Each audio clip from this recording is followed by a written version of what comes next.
For this painting, we're going to be doing what's called a U-stroke to put in the water. And then we'll be using a mop brush, which looks like this, to put in some grass. And then we will be using your a wider rectangular brush to paint in the rocks. We're going to begin by using your small rectangular brush that looks like this. So go ahead and grab that out. And whenever you're painting water always reflects the environment that it's around. So we're actually going to be painting the same values that we're seeing here, but we're just going to mirror it. We're going to start with our lighter values first. So this is actually going against the rule of always paint dark to light. But with the light value, I want you guys to go straight in with the white. And we're just going to first do a nice little horizon line. And then you're going to create what's like little flattened U's. So you're arcing up your strokes. And we're gonna do a little impasto here. And we're gonna have to repaint the bottom of our trees so it overlaps our ocean, because usually you paint from the background to the foreground, but we got a little ahead of ourselves here with these trees, which is okay. So my strokes are little flattened U's. Now I'm starting with the white, but now I'm gonna go to a light gray. And I'm letting extra paint be on my brush. And I'm painting into the white by pulling up to the white, and then I'm pulling back down to help get that transition. I'm loading up a lot of paint on my brush. So the brush creates an impasto like texture where there's little like hills of paint or like texture that is being seen.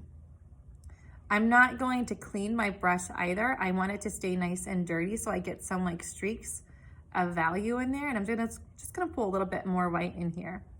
Now, if you would actually create your U-stroke to look like actual U's, it's going to make the water look really stormy. But because we're going for more calm painting, we want our U-stroke to look flat. So this is like really what I'm doing. You can see how it's kind of like a U shape, but I'm just making it on a much smaller scale. And once again, I'm trying to load up my brush with a little bit more paint so I get some pickups. It's gonna look like the water is rippling or there's like a wind on the water. And then as I paint further down, I'll slowly start to go to a darker value. So then once again, it reflects the sky that we're seeing. I'm gonna have this darker value concentrate more on the left-hand side as well, because we're gonna be painting in some rocks, and oftentimes you'll get a like darker value around rocks and whatnot, because that darker value will imply that there are rocks still underneath the surface of the water,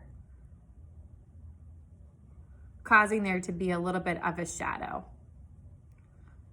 So now I'll go in with this darker value, have that blend into the lighter gray on the side there.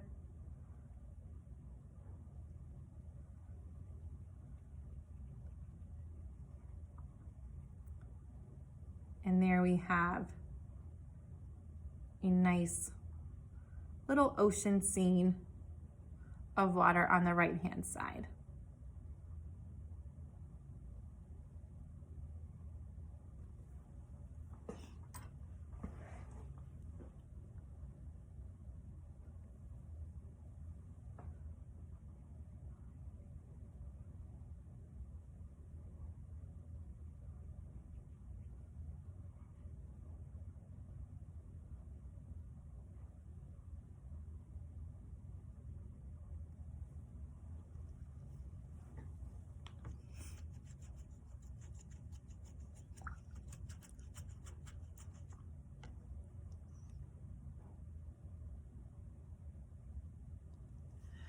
So anytime that you're painting complex subjects, same thing like we do with the tree, you're gonna squint your eyes so you just see the big shapes and you get rid of the details. You just want to see the shapes and values, and you don't want to draw the details at this stage.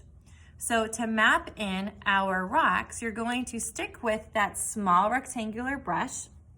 I want you guys to go in with a value that's a little bit between like your middle light gray and your dark gray. So I'm kind of pulling them together to create a value in between here. And then squinting my eyes and looking at your reference photo that you'll get in class today, I want you guys to rough out the basic outline of each rock. And as I'm doing this, I'm gonna have to pull my water over just a little bit.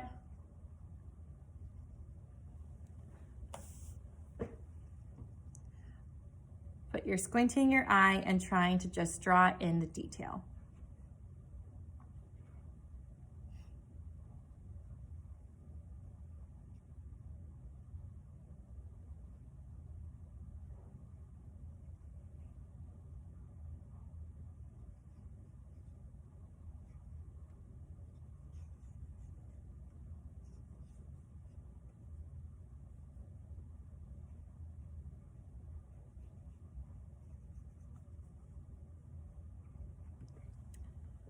After you put in the detail, then you're going to map out the light and dark shapes you see on the rocks.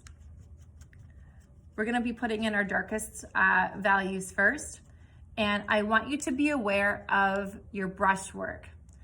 Anytime you're painting rocks, you always want to use a flat brush.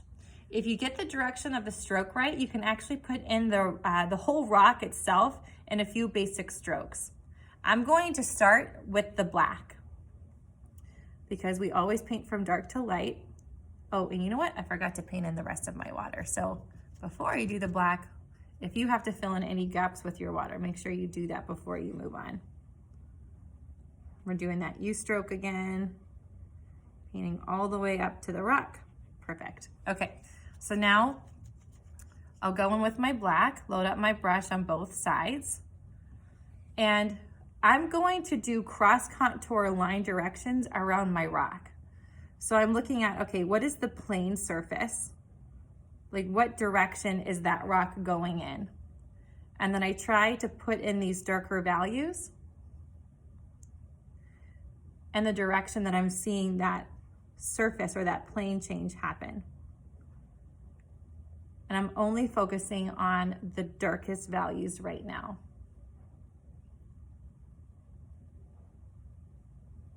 The black kind of accentuates where the cracks are. So it kind of helps separate the larger rocks from like the smaller rocks. And it's just bold strokes all the way through. You know, over here it's curving up and over, so we want to mimic that with our brush strokes.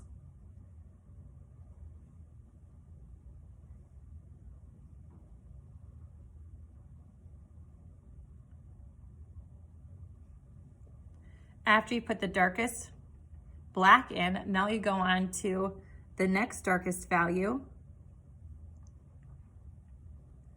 Same thing that we did before. You're just roughing in the shape of the rock with the direction of your brush. So here, this is more of like a flat surface. So I'm going to keep my brush strokes all kind of going in the same direction here. It's facing down. But then up here, it changes direction a little bit.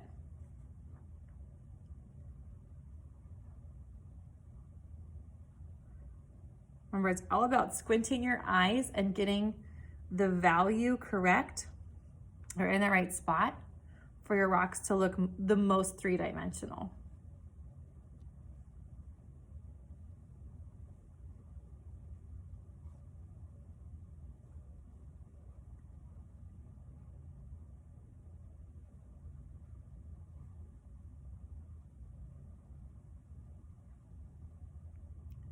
And then we'll just continue moving on. We'll put in our lighter values next. I don't clean off my brush whenever I'm doing rocks. I kind of keep everything nice and dirty. I feel like this helps my values blend a little bit into one another a little bit more. But with rocks, I also find that it's good to like have your values be a little bit rougher. If I do feel though that I need to work on blending, I'll go back in with my previous color after I put in my lighter value to help get those transitions in.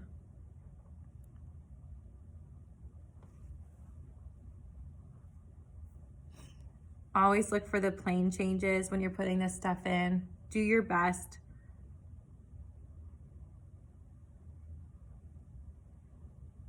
And rocks are not easy. This is actually one of the harder things to paint. So you just kind of have to be nice to yourself while this is going on. And simplify. It's okay to simplify a complicated part like this. You know, a lot of painters, if they have a complicated image, they'll simplify it to where it's more manageable. Here I'm putting in smaller strokes to show the texture of this front rock.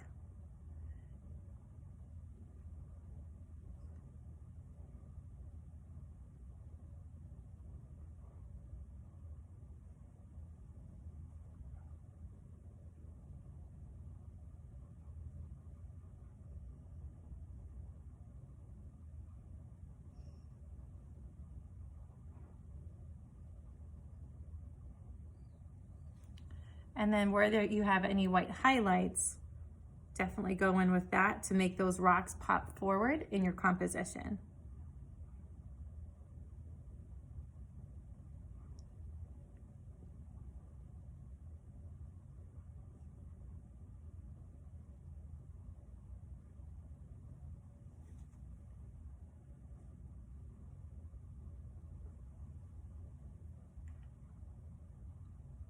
You can always play around with the other values again, kind of building it back up. Do what you need to do to get it to work. And then if you want, you can end and maybe putting in a few of those black cracks back in just to define the rocks one more time. So you can, rely on your line technique that we've learned, where you kind of water down the black a little bit more. And then you can go in with a really light pressure to put in those finer crack details.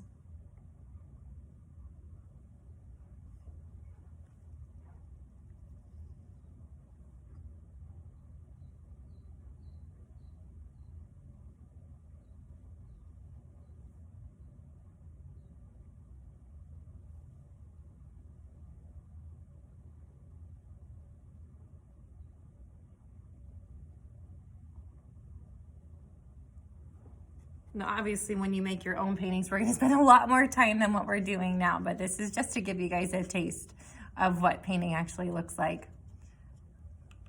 on a very quick scale. So the last thing that we're going to do is we're just going to mop in some grass here. So you're going to use your huge mop brush for this, get it a little wet, and then because everything's black here, we're just going to, touch it into the black a little bit. And then you're going to be stroking upward at slightly different angles to get this grass-like texture into the foreground. You're going to start in the back and then layer your strokes as you move forward, making sure that every stroke you're changing your direction slightly. Also going to add just a little bit of a lighter gray in here so we get some variation of value.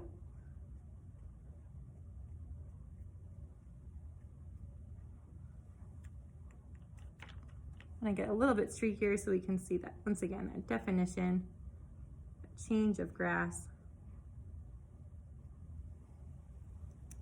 And then we can go in with a smaller mop brush, this guy, and use that to add in similar strokes of grass, maybe popping up in the rock surface here, just to get it to blend with its surroundings a little bit more. And there we have it. Nice little rocky Maine coast with the ocean crashing on the side.